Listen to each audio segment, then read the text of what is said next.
Hello friends, स्वागत है आप सभी का आपके अपने यूट्यूब चैनल लर्निंग नीट पर। और जैसा कि आपको पता है कि आपकी जो क्लास है यहाँ पे 9 बजे फ़िलहाल हम सीडीपी देख रहे हैं। ये अभी आपका प्रैक्टिस सेशन चल रहा है। बहुत ही जल्दी आपकी थ्योरी जो सेशन है उसकी भी क्लासेस लगेगी, लेकिन अभी फ़िलहाल हम प्रैक्टिस सेशंस देख रहे हैं जो कि हमको एक बार कंप्लीट कर लेते हैं फटाफट से। यहाँ पे आज आपके सामने 30 प्रश्न रहेंगे, उसके उत्तर जो है मॉक टेस्ट के फॉर्म में रहेंगे, तो आपको गेस करते चलना है। और लास्ट में प्लीज़ कमेंट ज़रूर किया करिए कि आपके कितने सही हुए हैं, ये बहुत ज़्यादा हेल्प करता है। जो लोग इस चैनल पे नए होने, मैं बता दूं कि आपको यहाँ पे शिक्षक भर्ती परीक्षाओं के लिए 1700 के करीब वीडियोस मिल जाएंगे सभी सब्जेक्ट्स के। और सुबह 10 बजे हमारी एक लैंग्वेज क्लास भी चलती है, हिंदी इंग्लिश संस्कृत, जो कि सभी टेट एग्जाम्स के लिए है, तो आप उसको जो है प्रेफर कर सकते हैं। चलिए स्टार्ट करेंगे सेशन। उसके पहले एक छोटी सी रिक्वेस्ट है, चैनल पर न्यू है तो सब्सक्राइब करते हुए वीडियो को लाइक एंड शेयर करना ना भूलें। स्टार्ट करते हैं। आज का जो पहला प्रश्न है वो है, सृजनात्मक बालक की प्रकृति इनमें से क्या होती है। सृजनात्मक बालक जो होता है वो सदैव सफलता की ओर उन्मुख रहते हैं। सृजनात्मक बालक आलस्य युक्त होते हैं, बहुत लेजी होते हैं। सृजनात्मक बालक अमान्य कार्य करते हैं, यानी कि जो कार्य समाज में या घर में मना किया जाता है कि ये नहीं करना चाहिए, गलत है, वो करते हैं। या फिर उपर्युक्त सभी। तो यहाँ पे जाहिर सी बात है कि जो सृजनात्मक बालक होते हैं वो हमेशा सफलता की ओर ही उन्मुख होते हैं। वो हमेशा कुछ क्रिएटिव करने की कोशिश करते हैं, हमेशा बेटर काम करने की कोशिश करते हैं। मंद गति से सीखने वाले बालकों की शिक्षा के लिए क्या कदम उठाना चाहिए। आवासीय विद्यालय, विशेष कक्षा या इनमें से सभी। जो बच्चे धीमी गति से सीखते हैं ऐसे बच्चों की शिक्षा के लिए। तो ये सारे ही कदम सुविधा के अनुसार जो कुछ भी अवेलेबल हो उस एरिया में, उसके हिसाब से ये सारे ही कदम उठाए जा सकते हैं। आवासीय विद्यालय की जो है व्यवस्था की जा सकती है। स्पेशल स्कूल उनके लिए अलग से बनाया जा सकता है। स्पेशल क्लासेस उनको अलग से दी जा सकती हैं, इनफैक्ट दी ही जाती हैं। वो एक अलग से टीचर आते हैं बीच बीच में, वो जो अलग टाइप के विशिष्ट टाइप के बालक होते हैं उनको भी सिखाते हैं। जो मंद गति से सीखते हैं अपनी कक्षा के अनुसार, वो उस चीज़ को, उनका कॉन्सेप्ट क्लियर नहीं रहता है, बहुत छोटी क्लास का उनको पढ़ाना पड़ता है, तो वो अलग से उनको बताते हैं, पढ़ाते हैं।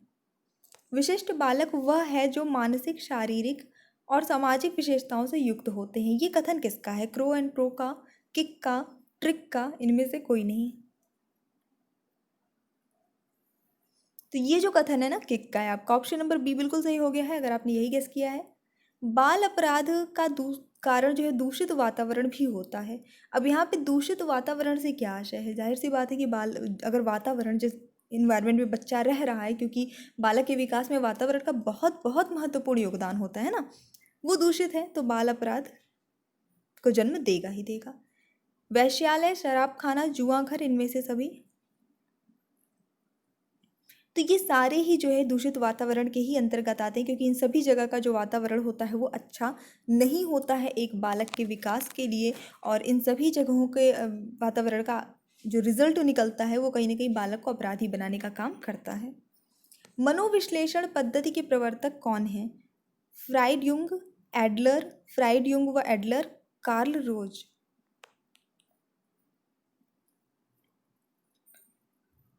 तो यहाँ पे जो सही उत्तर होता है वो हो जाता है आपका option number C, Freud, Jung व एडलर। यहाँ पे 3 नाम आपको मिलता है। बेसिकली आपको सिगमंड फ्राइड हमेशा मिलता है देखने को, लेकिन अब ऑप्शन में आपके ये है, तो आपका सही आंसर ये हो जाता है। ठीक है, ध्यान दीजिएगा, यहाँ पे 3 नाम है। फ्राइड का भी नाम है, युंग का भी नाम है और एडलर का भी नाम है। यदि बालक ने यौन प्रवृत्ति से संबंधित कोई अपराध किया है तो आप क्या करेंगे? बहुत चैलेंजिंग होता है एक टीचर के लिए, एक स्कूल टीचर के लिए। अगर बालक जो है ऐसी कोई प्रवृत्ति, कोई ऐसा अपराध करता है तो आप क्या करेंगे? उसे पीटेंगे, उसके माता पिता से शिकायत करेंगे, उसे नाटक, साहित्य, नृत्य व काव्य की तरफ मोड़ा जा सकता है, या फिर ये सभी? क्योंकि कहीं ना कहीं हमें समझना होता है कि बालक अभी छोटा है, जिस अवस्था में है, तो उसकी साइकोलॉजी को भी ध्यान में देख कर ही स्टेप उठाने पड़ते हैं। तो यहाँ पे जो सही उत्तर होता है वो होता है आपका ऑप्शन नंबर सी। हमें पॉजिटिव वाली चीज़ों को ही लेकर चलना है, हमेशा ध्यान रखिएगा। आप रियल में क्या करेंगे? देखिए, अगर आप, हम मान लीजिए अभी इस वक्त क्लास को 10 टीचर्स ले रहे हैं, ठीक है, क्लास अटेंड कर रहे हैं, तो सबका तरीका अलग होगा। कोई समझाएगा प्यार से, कोई शिकायत करेगा, कोई, सबका अपना अपना पर्सनली कुछ तरीका होगा। लेकिन हमें एग्ज़ाम में मार्क्स तभी मिलेंगे जब हम पॉजिटिव वाले तरीक़ों को लेकर चलेंगे, और रियल लाइफ में भी हमें पॉजिटिव वाले तरीके को ही लेकर चलना है। तो हमेशा आपको ऑप्शन नंबर सी लगा देना है इसमें। हमेशा नहीं लगाइएगा, मतलब जब आपका ऑप्शन ये रहे सी में तब। चलिए देखेंगे नेक्स्ट क्वेश्चन। ओके, एक बार लाइक कर दीजिए फटाफट से। ओके, मध्यावकाश भोजन की तरण पूर्व जांच की जानी चाहिए? शिक्षक द्वारा, अभिभावक द्वारा, प्राचार्य द्वारा या फिर ये सभी? अब जो आपको मिड डे मील मिलता है, भोजन मतलब आपको नहीं बच्चों को वो मिलता है, लेकिन उसको बच्चों को बांटने से पहले उसकी जांच की जानी चाहिए किसके द्वारा? तो अभी ये सभी तो नहीं होगा, क्यों? क्योंकि अभिभावक भी इसमें इंक्लूड है सभी में, अभिभावक द्वारा तो नहीं की जाती है। यहाँ पे ऑप्शन नंबर सी सही होगा, बेसिकली प्राचार्य द्वारा निश्चित रूप से की जानी चाहिए। दृष्टि बाध्य युक्त बालकों के लिए पाठ्य सामग्री का निर्माण कहाँ होता है? दिल्ली से, देहरादून से, मुंबई से, पटना से? तो सही उत्तर होगा यहाँ पे आपका ऑप्शन नंबर बी, देहरादून से होता है। जो दृष्टिबाधित युक्त बालक होते हैं उनकी जो पाठ्य सामग्री, क्योंकि उनकी विशेष तरह की एक पाठ्य सामग्री होती है जिन्हें वो टच करके, छू के जो है सीख पाते हैं। विशिष्ट बालक का संबंध होता है बुद्धि से, शिक्षा से, पाठ्य सामग्री से या खेल से? सही उत्तर होगा यहाँ पे आपका ऑप्शन नंबर ए, बुद्धि से होता है। अगला प्रश्न देखेंगे। तत्परता का नियम किसने दिया है? तत्परता का नियम किसने दिया है? बहुत आसान है, मतलब ये तो काफ़ी आसान, सबको पता होगा अगर आपने बीएड बीटी से कुछ डीएलएड कुछ भी किया है तो। थॉर्नडाइक ने दिया है, ठीक है। सीखने के जो उन्होंने नियम दिए हैं उनमें ये आपका तत्परता का नियम आ जाता है। रॉस ने संवेग के कितने प्रकार, मतलब कितनी कैटेगरी में बांटा है, कितने टाइप्स में बांटा है संवेग को रॉस ने? तो जो सही उत्तर होता है इस प्रश्न के लिए, 3 प्रकार में रॉस ने बांटा है। और अगला प्रश्न है हमारा, भारत के संविधान में किसके लिए निःशुल्क अनिवार्य शिक्षा है? सभी छात्रों के लिए है, 14 वर्ष तक के सभी बच्चों के लिए है, सभी छात्रों और प्रौढ़ों के लिए है या सभी नागरिकों के लिए है? तो सही उत्तर होगा इस प्रश्न के लिए आपका ऑप्शन नंबर बी, 14 वर्ष तक के सभी बच्चों के लिए है। बालक की विद्यालय में रुचि बढ़ाने के लिए क्या किया जाना चाहिए? बहुत सारे बच्चे होते हैं उनको मज़ा नहीं आता स्कूल आने में, मन नहीं करता। क्या कर सकते हैं हम लोग? विद्यालय का वातावरण बालक के अनुकूल किया जाना चाहिए, बालक को विद्यालय से रोक कर रखा जाना चाहिए, बालक के माता पिता को विद्यालय आने से रोकना या फिर ये सभी? तो विद्यालय का वातावरण ही बालक के अनुकूल हम कर सकते हैं। वो अगर वो हम करेंगे तो बच्चे का खुद ही मन करेगा आने का, क्योंकि हमें रुचि बढ़ाना है, हमें ज़बरदस्ती नहीं करना है किसी को, कि नहीं किसी को सज़ा नहीं देनी है कि तुम बैठो ज़बरदस्ती, नहीं। हमें ऐसा माहौल क्रिएट करना है कि उसकी रुचि खुद ही बढ़ जाए। बाल अपराध की रोकथाम के लिए माता पिता को क्या करना चाहिए? बच्चे को डांटना चाहिए, बच्चों से सहानुभूतिपूर्ण और सकारात्मक व्यवहार करना चाहिए, बच्चों को पीटना चाहिए या इनमें से कोई नहीं? तो यहाँ पे जो सही उत्तर होगा आपका ऑप्शन नंबर बी हो जाता है फिलहाल यहाँ, क्योंकि हमें पॉजिटिव आंसर ही लेके चलना है कि बच्चों से सहानुभूतिपूर्ण और सकारात्मक व्यवहार करना चाहिए। क्योंकि कई बार क्या होता है कि घर में कुछ पेरेंट्स होते हैं हमेशा बच्चों को डांटते ही रहते हैं, उनकी नज़र में उनका बच्चा जो है हमेशा डफर ही होता है, किसी काम का नहीं होता है, हमेशा बोलते रहते हैं, मन में चाहे जो रहे, पर ऊपर से उसको एक डिसिप्लिन मेंटेन करने के सोचते हैं कि हम बहुत हमेशा डांटते रहेंगे तो एक डिसिप्लिन मेंटेन रहेगा, हमसे हमेशा डरेगा, हमारी बात मानेगा।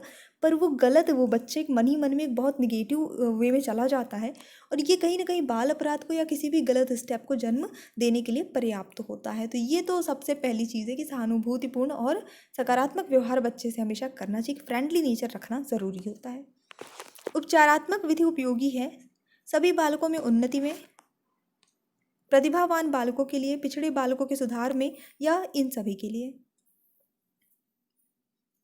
तो पिछड़े बालकों के सुधार के लिए उपचारात्मक विधि उपयोगी है। अगला प्रश्न देखेंगे, किस मनोवैज्ञानिक के अनुसार सभी बालक जन्म के समय समान होते हैं, एक जैसे होते हैं?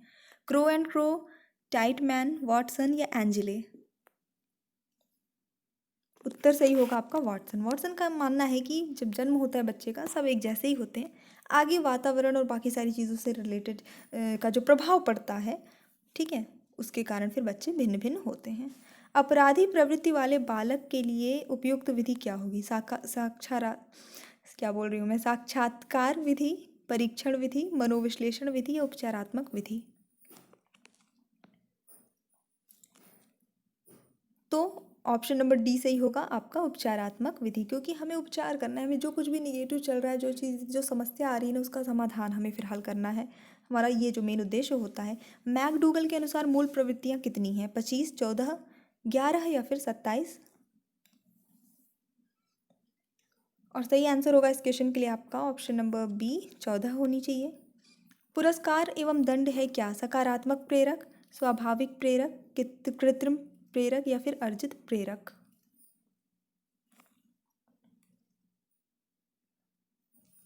देखेंगे सही उत्तर, ये आपका कृत्रिम प्रेरक है, स्वाभाविक नहीं है। ये तो ठीक है, हम लोग कर लेते हैं कि हाँ ये ऐसा करोगे तो दंड मिलेगा, ऐसा करोगे तो पुरस्कार मिलेगा। ये हमने अपने खुद से बनाते हैं बच्चों को कहीं ना कहीं, या तो मोटिवेट करने के लिए, या तो कहीं कहीं डिसिप्लिन में रखने के लिए, है ना। नेक्स्ट देखेंगे, बाल मनोविज्ञान के आधार पर कौन सा कथन सर्वोत्तम है? सारे बच्चे एक जैसे होते हैं, प्रत्येक बच्चा विशिष्ट होता है, कुछ बच्चे विशिष्ट होते हैं, कुछ बच्चे एक जैसे होते हैं। तो हमारा बाल मनोविज्ञान ये कहता है कि हर एक बच्चा, प्रत्येक बच्चा अपने आप में विशिष्ट होता है, स्पेशल किसी न किसी रूप में। बच्चों का मूल्यांकन होना चाहिए बोर्ड परीक्षा द्वारा, सतत और व्यापक मूल्यांकन द्वारा, गृह परीक्षा द्वारा या लिखित और मौखिक परीक्षा द्वारा। इवैल्यूएशन कैसे होगा बच्चे का? तो जो चीज़ हम फॉलो कर रहे हैं, कहीं ना कहीं चल रही है, वो है सतत एवं व्यापक मूल्यांकन। तो ये ऑप्शन नंबर बी यहाँ पे सही हो जाता है, जो कि निरंतर चलती रहती है साल भर। जीन पियाजे के अनुसार अनुकूलन ब्लैंको द्वारा होता है। तो अनुकूलन किसके द्वारा होता है? आत्मसातकरण, व्यवस्थापन, अनुभव, आत्मसातकरण तथा व्यवस्थापन। तो सही उत्तर होगा इस प्रश्न के लिए आपका ऑप्शन नंबर डी, आत्मसातकरण और व्यवस्थापन। शिक्षक की सबसे मुख्य जिम्मेदारी क्या है? कठोर अनुशासन बनाए रखना, विद्यार्थियों की विभिन्न अधिगम शैलियों के अनुसार सीखने के मौके उपलब्ध कराना, पाठ योजना तैयार करना और उसके अनुसार पढ़ाना, यथासंभव क्रियाकलापों का आयोजन करना।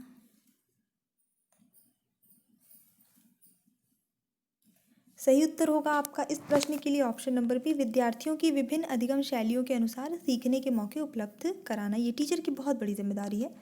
शैशवावस्था में भाषाई तथ्यों के सीखने में सबसे अधिक प्रभाव पड़ता है किसका? परिवार का, विद्यालय का, परिवार की संस्कृति और सभ्यता का, या फिर इन सभी का?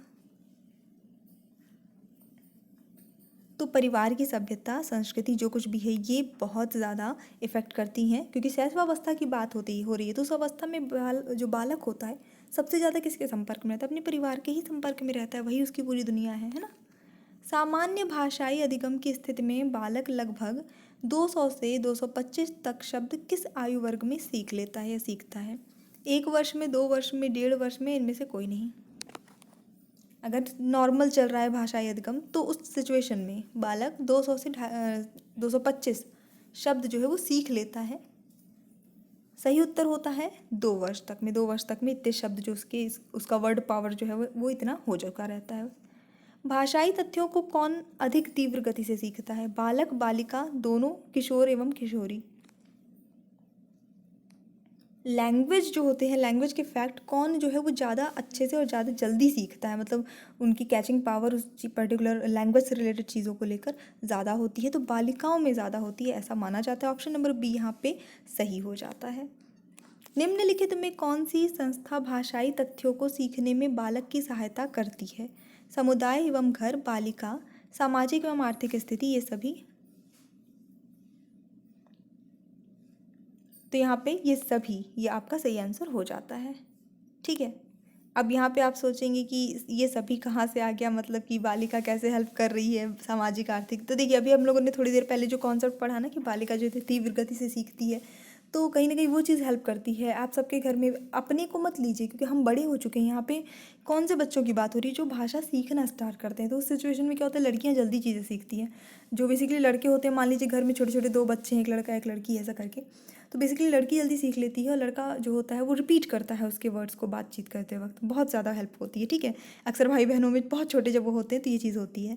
ठीक है, उसके बाद फिर सामाजिक आर्थिक स्थिति क्या है? भाषा में बहुत प्रभाव डालती है। इंसान जिस इन्वायरमेंट में रहता है, जिस जिस स्टेटस का रहता है, उनके स्टैंडर्ड में जो लैंग्वेज चल रही है, जो बात भाषा करने का तरीका है, वही वो अडॉप्ट कर पाते हैं। समुदाय घर तो प्रत्यक्ष रूप से प्रभाव डालता ही है। स्मिथ के अनुसार जन्म के बाद के प्रथम 2 वर्ष में लंबी अवधि तक रोगग्रस्त होने के कारण भाषाई विकास की क्रिया हो जाती है क्या? मंद, सामान्य, दोनों, तीव्र?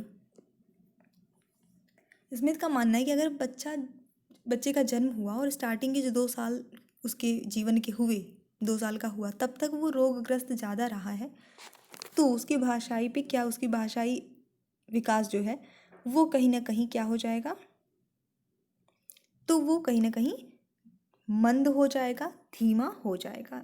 देखेंगे अगला प्रश्न। भाषाई अधिगम को प्रभावित करने वाला कारक क्या है? स्वास्थ्य, बुद्धि, दोनों, नैतिक विकास। तो यहाँ पे देखिए स्वास्थ्य भी प्रभाव डालता है, बुद्धि भी प्रभाव डालती है। अगर बुद्धि जो है बच्चे का IQ लेवल कम है, मंद बुद्धि बालक है, ठीक है, जड़ बुद्धि बालक है, तो उसका भाषाई विकास भी प्रभावित होगा। कई बार स्वास्थ्य के कारण भी, जैसे अभी हमने पिछले प्रश्न में ही पढ़ा कि 2 साल तक बच्चा अगर अधिक से अधिक बीमार ही है तो उसका भाषाई विकास प्रभावित होगा। तो ये दोनों ही चीज़ें इफेक्ट करती हैं। ऑप्शन नंबर सी सही हो जाता है। कई बार क्या होता है कि बच्चे की जीभ में कुछ प्रॉब्लम है, उसके जो वोकल्स ग्लैंड्स होते हैं उनमें कुछ प्रॉब्लम है, तो इस वजह से भी बच्चा वो स्पष्ट बोल नहीं पाता, ये सारी चीज़ें हो जाती हैं। सो आई जस्ट होप कि आपको आज का सेशन पसंद आया होगा। 30 में से कितने सही हुए हैं प्लीज़ लाइक करके ज़रूर बताइएगा, कमेंट कर दीजिएगा, और यस अगर आप चैनल पे न्यू हैं तो सब्सक्राइब भी कर दीजिएगा। और 7:30 बजे SST की क्लास हुई है एग्ज़ाम डोज पर, तो आप जाके चेक कर लीजिए। लिंक हालांकि मैंने शेयर कर दिया है कम्युनिटी पर भी और टेलीग्राम चैनल पे भी। So thanks for watching, keep studying and bye bye.